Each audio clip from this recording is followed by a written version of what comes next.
Welcome to drone academy. நம்ம இன்றைக்கி இந்த வீடியோ பதிவில் ஏப்ரல் 5, 6, 7 நடப்பு நிகழ்வுகள் பார்க்க போகிறோம். இன்றைக்கி என்ன பண்ண போகிறோம்னா, இனிமேல் வரும் காலங்களில் டிஎன்பிஎஸ்சியில் ப்ரீவியஸ் இயரில் கேட்கப்பட்ட கேள்வி, கரண்ட் அஃபேர்ஸில் ரிலேட்டடாக இருக்கிற கேள்வி ரெண்டுத்தையுமே சேர்த்து ஒரு கேள்வியை நான் உங்கள்கிட்ட கேட்க போகிறேன். கமெண்ட் செக்ஷனில் மறக்காமல் கமெண்ட் பண்ணிவிடுங்க, ஓகேங்களா? சரி, பார்த்துடலாமா? ஃபஸ்ட் நியூஸ்லேருந்து பாருங்கள். மிக மூத்த குடிமக்கள் மாற்றுத்திறனாளிகளிடமிருந்து வீட்டுக்கு சென்று வாக்கு பெறும் முறை தொடங்கப்பட்டிருக்கு. இதுதாங்க ஃபஸ்ட்டு டைம் என்ன பண்ணுறாங்க பார்த்தீங்கன்னா, வீட்டுக்கே போயிட்டு வாக்குப்பெட்டி எடுத்துன்னு போயிட்டு இருந்தாங்க, நீங்கள் யாருக்கு வாக்கு போடுறீங்களோ வாக்கு செலுத்துங்கன்னு சொல்லிட்டு சொல்ல போகிறாங்க. ஒரு நல்ல விஷயம்தான் சொல்லிட்டு சொல்வேன். இதன் மூலமாக என்ன ஆக போகுதுன்னா, வாக்கு அளிக்கும் சதவீதம் எண்ணிக்கை அதிகரிக்க போகுதுன்னு சொல்லிட்டு சொல்கிறாங்க. உண்மைதாங்க. பாருங்கள், அடித்தா பாருங்கள், அப்பாயின்மெண்ட் ஆர்டர்னு சொல்கிற மாதிரி தமிழகத்தில் வெப்பநிலை 105 டிகிரி வரை அதிகரிக்கும் சொல்லிட்டு சொல்லியிருக்காங்க. உண்மையாகவே வெப்பநிலை தாங்க முடியல. ஸோ அதனால் தண்ணி நிறைய குடிக்க ஆரம்பிச்சிருங்க.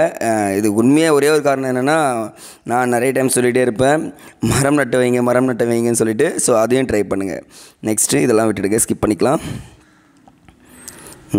இது ஃபுல்லாக பொலிட்டிக்கல் நியூஸ் நிறைய இருக்குது.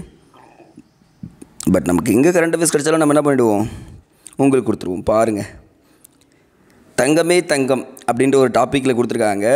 தங்கத்தின் விலை பணவீக்கம் காரணமாக சர்வதேச அளவில் மாற்றங்களின் காரணமாகவும் கடந்த சில நாட்களாக தொடர்ந்து அதிகரித்து வருகிறது அப்படின்னு சொல்கிறாங்க. இந்த தங்கத்தின் விலை அதிகரிக்கிறதுக்கு முக்கியமான காரணம் என்னன்னு சொல்லிட்டாங்களா? எல்லாருமே தெரிஞ்சுக்க வேண்டிய காரணம் என்னென்னா, கொடுத்துருக்காங்க பாருங்கள். இந்தியாவும் சீனாவும் தான் மிக அதிகமாக ஆபரணத்துக்காக தங்கம் பயன்படுத்தும் நாடுகள். அப்போது சீனாவின் வசதி படைத்தவர்களின் எண்ணிக்கை அதிகமாக காணப்படுகிறது. இந்தியாவிலும் பணக்காரர்களின் எண்ணிக்கை அதிகரித்து வருகிறது. இவங்கெல்லாம் என்ன பண்ணிடுறாங்க பார்த்தீங்கன்னா, அழகாக தங்கத்தை வாங்கி வச்சுக்கிறாங்க வீட்டில். கிட்டத்தட்ட ஒரு 50,000 100 சவரம் வரைக்கும் வாங்கி வச்சுருந்தால இப்போ தங்கத்தின் விலை இன்னும் போக போக இன்வெஸ்ட் பண்ணால் நல்லதுன்னு சொல்லிட்டு அதில் இன்வெஸ்ட் பண்ண மற்றவங்களுக்கு தங்கம் வாங்க முடியாமல் போயிடுது. ஸோ அதனால் தங்கத்தின் விலை அதிகரித்து கொண்டே வருதுன்னு சொல்லிட்டு சொல்லியிருக்காங்க. ஸோ இது எக்ஸாம்பிள் ரிலேட்டடாக தெரிஞ்சு வச்சுங்க. அப்போ பணம் வீக்கம்ன்றது தெரியணும் உங்களுக்கு. அடுத்ததுங்க, இன்றைக்கான குரல் பாருங்கள். பொருள் என்னும் பொய்யா விளக்கம் இருள் அறுக்கும் எண்ணிய தேயத்து சென்று அப்படின்றாங்க. சார், ஒருத்தவங்க ரொம்ப ஏழையாக இருக்கான், அவன் வீடு இருட்டாகவே இருக்குது அப்படின்னு சொல்லும்போது, செல்வம் என்னும் செல்வம் அவங்கக்கிட்ட போனால் அந்த இருட்டாக இருக்கிற வீடு என்ன ஆகிடும்னு பார்த்தீங்கன்னா வெளிச்சமாகிடும். அதுதான் இங்கே சொல்கிறாங்க. அப்போ செல்வம்ன்றது இருட்டாக இருக்கிற ஒரு இடத்தையும் என்ன பண்ணோம், வெளிச்சத்துக்கு கொண்டு வரும்னு சொல்லியிருக்காங்க. அதுதான் பொருள் செயல் வகை என்ற அதிகாரத்தில் திருவள்ளுவர் குறிப்பிட்டிருக்காரு. ஸோ எக்ஸாம் ரிலேட்டடாக இதுவும் தெரிஞ்சுக்கங்க. நம்ம வாழ்க்கையில் இருட்டு வந்தாலும் போக்கிடலாம்னு சொல்லிட்டு. நெக்ஸ்ட்டு, இந்த கொடூர சட்டங்கள் இதெல்லாம் ஈற்றும் போது பார்த்துக்கலாம். பிரச்சாரங்களை நிறைய சொல்லுவாங்க. இங்கே பாருங்கள், கிட்டத்தட்ட இந்த தேர்தல் பார்த்திங்கன்னா 44 நாட்கள் நடைபெற உள்ளதுன்னு சொல்லியிருக்காங்க. 18வது. அது மட்டும் இல்லாமல் 4ஆம் தேதி, ஜூன் 4ஆம் தேதி தான் வெளியாக போகுது. ஆனால் இதுக்கு முன்னாடி பார்த்திங்கன்னா ஃபஸ்ட்டு தேர்தல் இருக்குது பார்த்திங்களா, முதல் நாடாளுமன்ற தேர்தல் 4 மாதங்கள் நடைபெற்று தான். 1980ஆம் ஆண்டு நாடாளுமன்ற தேர்தல் 4 நாட்கள் மட்டுமே நடைபெற்றிருக்கு. ஆனால் ரொம்ப நாள் நடக்கிற தேர்தலில் இதுதான் 2வது தேர்தல் ஆகுமா. பாருங்கள், டெக்னாலஜி இல்லாதப்பவே என்ன பண்ணிட்டாங்க, 4 நாட்கள்லேயே முடிச்சிட்டாங்க. இவ்வளோ டெக்னாலஜி இருந்து என்ன பண்ணுறாங்க பார்த்தீங்கன்னா, நீண்ட நாட்கள் கொண்டு போயிட்டுருக்காங்க. அதுவும் பார்க்கலாம் என்னன்னு சொல்லிட்டு. இந்த 2014ஆம் ஆண்டு தான் விவிபேட், இது டிஎன்பிசி குரூப் 1 கேட்ட கொஷினுங்க. விவிபேட் அறிமுகம் செய்யப்பட்டது. விவிபேட்ன்றது ஃபுல் ஃபார்ம் கேட்டிருந்தாங்க. ஸோ எக்ஸாம் ரிலேட்டடாக நீங்கள் தெரிஞ்சு வச்சுங்க. இது கமெண்ட் செக்ஷனில் நிறைய பேர் சூப்பராக கமெண்ட் பண்ணிங்க. அவங்க எல்லாருக்குமே வாழ்த்துக்கள் தான். ஸோ இந்த விஷயம் என்ன கேட்பாங்க தெரியாது, அப்ரிவேஷனில் பார்த்துப்போம், அதுவும் கேட்டாலும்.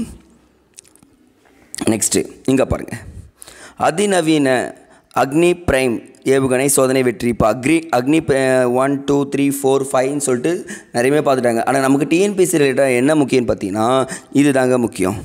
இந்த ஏபிஜே அப்துல் கலாம் தீவில் தான், அந்த எப்போ இருந்தாலும் ஏபிஜே அப்துல் கலாம் தீவில் தான் என்ன பண்ணுவாங்க பார்த்தீங்கன்னா சோதனை பண்ணுவாங்க. இந்த இடத்துல இதுதான் பண்ணியிருக்காங்க. யார் தயாரிச்சிருக்காங்க பார்த்தீங்கன்னா, அக்னி பிரைமை DRDO அவர் தான் தயாரித்து கொடுத்துருக்காங்கன்னு சொல்கிறாங்க. கிட்டத்தட்ட 1000 கிலோமீட்டர் முதல் 2000 கிலோமீட்டர் வரை இலக்குகளை தாக்கக்கூடிய இந்த ஏவுகணை வடிவமைக்கப்பட்டுள்ளதுன்னு சொல்லிட்டு சொல்லியிருக்காங்க. எந்த திட்டத்தின் கீழ் தயாரிக்கப்பட்டிருக்குன்னா, திவ்யாஸ்திரா திட்டத்தின் கீழ் இந்த ஏவுகணைகள் தயாரிக்கப்பட்டிருக்குன்னு சொல்லிட்டு சொல்கிறாங்க. அப்போ திவ்யாஸ்திரா திட்டம்னா என்னன்றது, எப்போ ஆரம்பிக்கப்பட்டதுன்றது கமெண்ட் செக்ஷனில் கமெண்ட் பண்ணுங்கள். இன்றைக்கி முதல் கேள்வி அதுதான். திவ்யாஸ்திர திட்டம்னா என்ன, அது எப்போ வெளியிடப்பட்டதுன்னு சொல்லிட்டு பண்ணிடணும், சரிங்களா, கமெண்ட் செக்ஷனில். அடுத்த கேள்விகள் வந்துகிட்டே இருக்கும். இனி இங்கே இது முக்கியங்க. இந்த சின்னங்கள் பிரச்சனை இருந்துகிட்டே இருக்குல்ல. இந்த அஜித் பவார் தலைமையிலான தேசியவாத காங்கிரஸுக்கு என்ன பண்ணாங்கன்னா கடிகார சின்னம் கொடுத்துட்றாங்க. ஆனால் தேசியவாத காங்கிரஸ் கட்சியின் சரத்பவார் இருக்கார் பார்த்தீங்களா, அவருக்கு என்ன கொடுக்குறாங்கன்னா எக்காலம் இசைக்கருவி ஊதும் மனிதன் சின்னம் கொடுக்குறாங்க. சரிங்களா, இதுதான் கொஷின் கேட்கறதுக்கு சான்சஸ் நிறையவே இருக்குது. இந்த கான்ட்ரடிக்ஷன் போகிறப்போ இந்த கொஷின்ஸ் கேட்டாங்கன்னா மிஸ் பண்ணக்கூடாது. சரிங்களா, அப்படின்னா எக்காலம் இசைக்கருவி ஊதும் மனித சின்னம் யாருக்கு கொடுக்கப்பட்டதுன்னா அந்த சரத்பவார் கட்சி, தேசியவாத காங்கிரஸ் கட்சி, சரத்பவார் அப்படின்னு சரத் சந்திர பவார் அப்படின்னு சொல்லுவாங்க. அவங்க பேர் மாற்றிட்டாங்க, அவ்வளோதான். மற்றபடி வேறு எதுவும் கிடையாது. ஆனால் தேசியவாத காங்கிரஸ் கட்சினா யாரும் சொல்லணும், நீங்கள் கடிகார சின்னம் தான் சொல்லணும். சரிங்களா, இதை விட்டுலாம் ஸ்கிப் பண்ணிக்கலாம். இங்கே பாருங்கள், இமாச்சல் பிரதேசத்தில் 5.3 ரிக்டர் நிலநடுக்கம் வடமாநிலங்களில் நில அதிர்வு காணப்பட்டதுன்னு சொல்லியிருக்காங்க. பட் இமாச்சல பிரதேசத்தில் இதுதான் ஃபஸ்ட் டைம் வருதுன்னு கேட்டால் கிடையவே கிடையாது. 1905 அப்படின்னு பார்த்தாங்கன்னா 1905 கிட்டத்தட்ட 7.8 ரிக்டர் அளவுகளில் சக்தி வாய்ந்த நிலநடுக்கம் ஏற்பட்டிருக்குன்னு சொல்லியிருக்காங்க. கிட்டத்தட்ட 20,000க்கும் மேற்பட்டோர் விழுந்ததாகவும் 1,00,000க்கும் மேற்பட்டோர் கட்டிடங்கள் இழந்ததாகவும் சொல்கிறாங்க. ஆனால் நமக்கு டிஎன்பிசி ரிலேட்டடாக நான் உங்கள்கிட்ட ஒரு கொஸ்டின் கேட்க போகிறேன். ரெண்டாவது கேள்வி என்னென்னு பார்த்தீங்கன்னா, நம்மளுடைய 1905 காங்கிரஸ் மாநாடு ஒன்று நடக்கும். எந்த இடத்தில் நடந்தது கேள்வி புரியுதுங்களா? எந்த இடத்தில் நடந்தது, அதுக்கு தலைமை தாங்கியவர் யார் அப்படின்றத கமெண்ட் செக்ஷனில் கமெண்ட் பண்ண பாருங்கள். ஒவ்வொரு இடத்துலையும் நான் ஸ்டாட்டிக் அண்டு கரண்ட் அஃபேர்ஸ் ரிலேட்டடாக கேட்பேன்னு சொன்னோன்னா இதுதான் 1905 உங்களுக்கு அந்த ஈவெண்ட் என்ன நடந்துச்சுன்றது தெரிய ஆரம்பிச்சிடணும். சரிங்களா, அப்போ என்ன பண்ணணும், காங்கிரஸ் மாநாடு எங்கே இருந்தது, அது தலைமை தாங்கியவர் யாருன்னு சொல்லிட்டு கமெண்ட் செக்ஷனில் கமெண்ட் பண்ணிவிடுங்க மறக்காமல். நெக்ஸ்ட்டு ஐபிஎல் பார்க்குறதுக்கு கொஞ்சம் லைட்டாக நிறுத்திக்கங்க. ஏன்னா இப்போதைக்கு ஐபிஎல் பார்த்திங்கன்னா நல்லது தான், நமக்கு நல்லதில்லை. பாருங்கள், ஏழை பெண்களுக்கு 1,00,000 ரூபாய் தரத்தை சொல்லியிருக்காங்க. அதுவும் க்ரைட்டீரியா வைப்பாங்க, பார்ப்போம் அது வச்சாங்கன்னா என்ன நடக்கும்னு சொல்லிட்டு. அது இப்போதைக்கு நியூஸாக இருக்குது. ஜெயிச்சு வந்த பிறகு நம்ம எல்லாருமே பார்த்து அதையும் சொல்லிடுறேன். சரி, இதை விட்டெல்லாம் ஸ்கிப் பண்ணிக்கலாம். பொலிட்டிக்கல் நியூஸ் அதிகமாக தாங்க இருக்குது.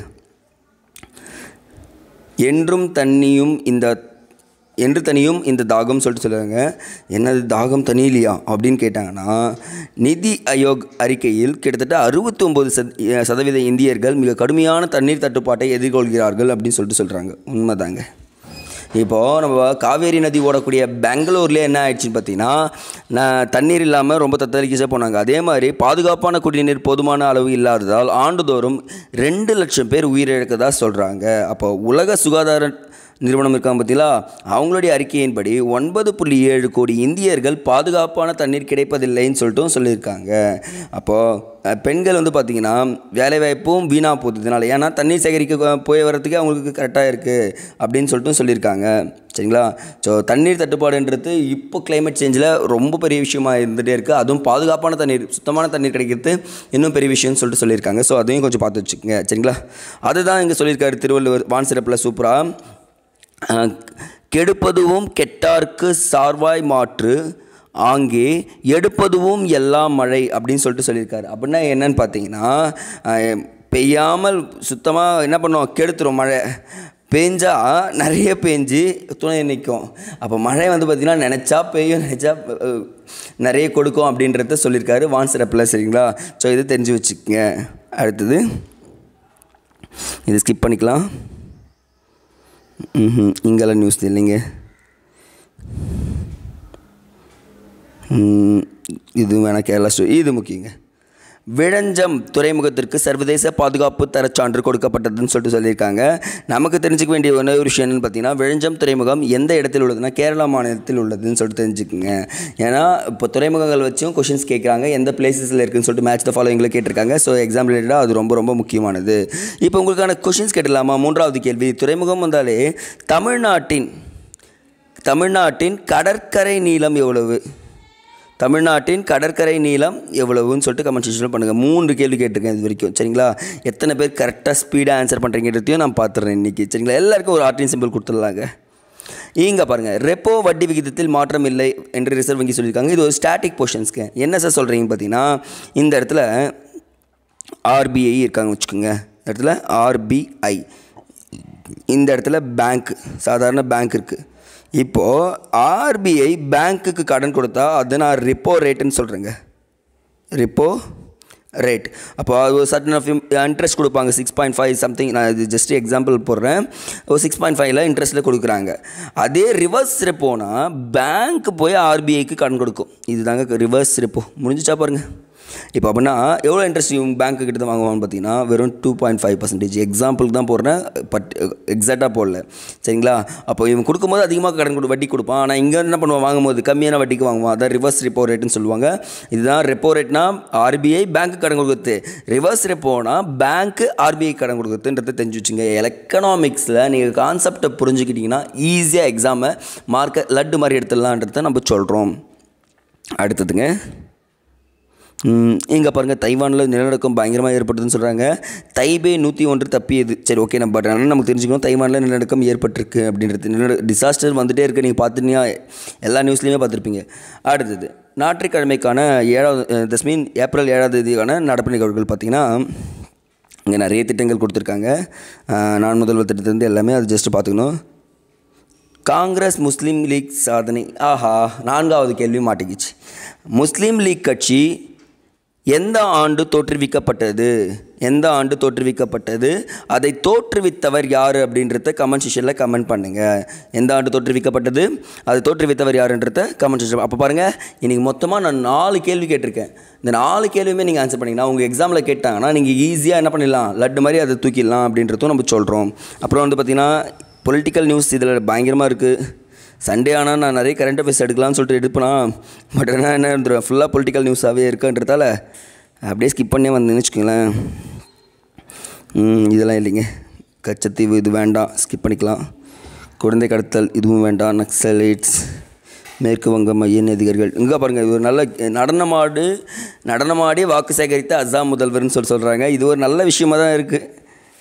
நம்ம எல்லோரும் டான்ஸ் ஆனால் பார்க்க ஆரம்பிச்சிடுறாங்கன்ற ஒரு விஷயம். இங்கே பாருங்கள், நம்ம சார் நீங்கள் எவ்வளோ தான் தேர்தல் போயிட்டே இருந்தாலும் தெற்கு ஆசியா நாடான லாவோஸ்ன்ற ஒரு நாடு இருக்குது, சட்டவிரோதமாக சிக்கி தவித்த, அதாவது நம்ம இந்தியர்கள் 17 பேர் சிக்கி தவிச்சிட்ருக்காங்க. அங்கே எந்த ரொம்ப சொல்கிறது அடிமைத்தனமாக வச்சுருந்தாங்க. ஜெய்சங்கர் போய் என்ன பண்ணுறாரு, மீட் பண்ணிட்டார். உண்மையாகவே நான் சொல்கிறேங்க, ஒரு சல்யூட்டே போடலாங்க ஜெய்சங்கருக்கு. 1000 பிரச்சனை இந்தியாவில் போயிருந்தாலும் இந்தியர்களை போய் வெளிநாட்டில் பிரச்சனைனா அதை போய் தலையிட்டு அவர் கூட்டின்னு வரதே ஒரு வேலையாக வச்சுருக்காரு. பட் நல்லதுங்க. இப்போ பாருங்கள், அடுத்தது இது ஸ்கிப் பண்ணிக்கலாம். இதுவும் வேண்டாம். ஈக்குவேடர் இது யூபிஎஸ்சி. ஓகேங்க. மொத்தமாக இன்றைக்கி பார்த்தீங்கன்னா 3 கரண்ட் அஃபேர்ஸும் முடிச்சாச்சு. அடுத்த வீடியோ பதில் சந்திக்கலாம். நான் சொன்ன 4 கொஷினுக்கு கமெண்ட் செக்ஷனில் கமெண்ட் மறக்காமல் பண்ணிவிடுங்க. நன்றி.